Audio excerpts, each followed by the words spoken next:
Hello, this is AJ here, coming at you with a must-have preppers list, just the bare basics of what any well-informed prepper should have on their list of items in order to survive and thrive in a man-made or natural disaster.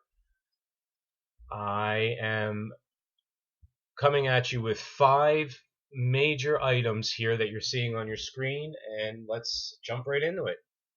First and foremost, as you all know, water is a very, very important item to have on any prepper's lists. This is common sense, although a lot of folks out there aren't really too sure on how to store water or what type of water is necessary. And quite frankly, it's really whatever you can get your hands on for the least amount of money would be a fantastic prep for you when it comes to water.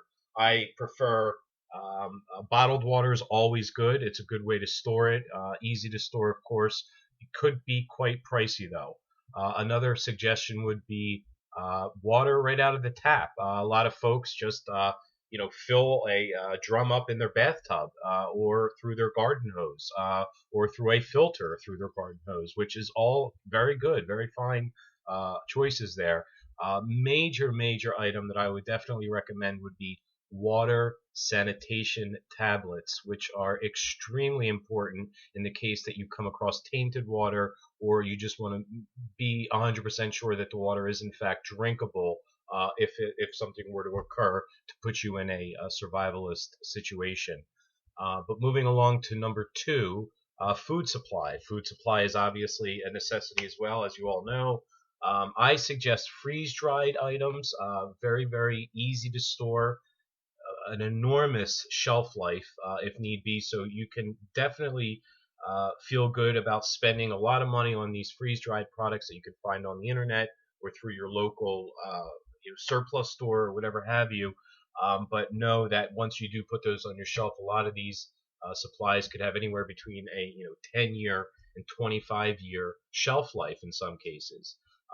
Canned food is always good as well, very inexpensive, very easy to store. And then, of course, there's a bunch of you preppers out there, I would imagine, that make your own food, can your own meats, can your own vegetables. That's always a good thing because it will save you a tremendous amount of money, although probably will cost you an enormous amount of time invested. But nevertheless, whatever you feel comfortable with and whatever you can afford, more importantly. Number three, and I put this at number three because it is very important to me, firearms, protection, home security items. That could be a wide range of items, such as, firearms like I prefer the Glock 40 caliber, which is a Glock 22. The Glock 21 is very nice as well. And the reason I like Glocks are because they're very easy to clean and they're very low maintenance and they're more or less weatherproof. I mean, that's a huge plus, especially in a survival situation. The last thing you want is a finicky firearm that is very sensitive to the elements. I also prefer shotguns because you can't miss with those.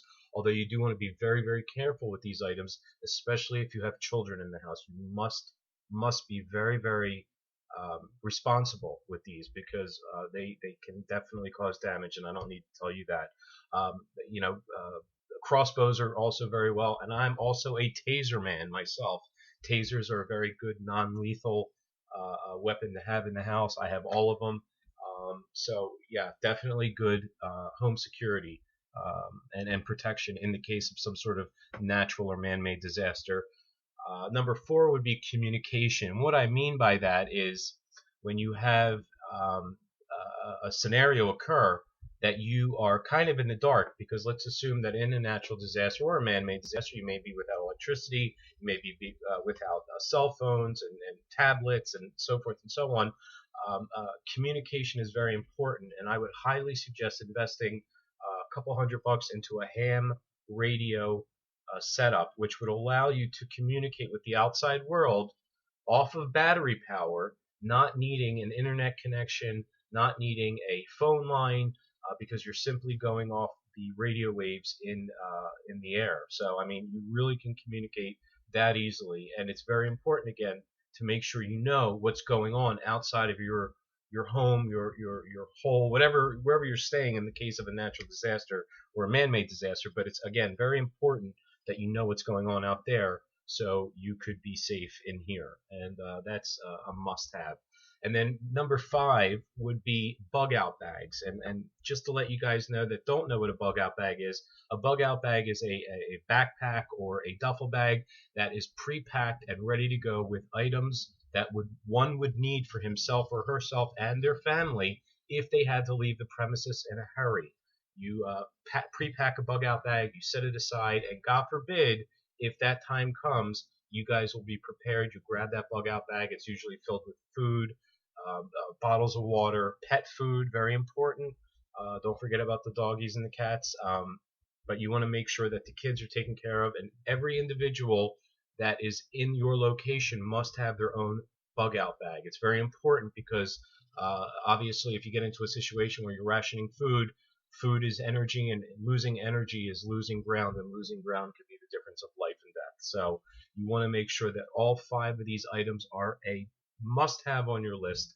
And if you want to find out more about Prepper's List, please visit my website that you see down here at the bottom of the page, which is prepperslist.review.com.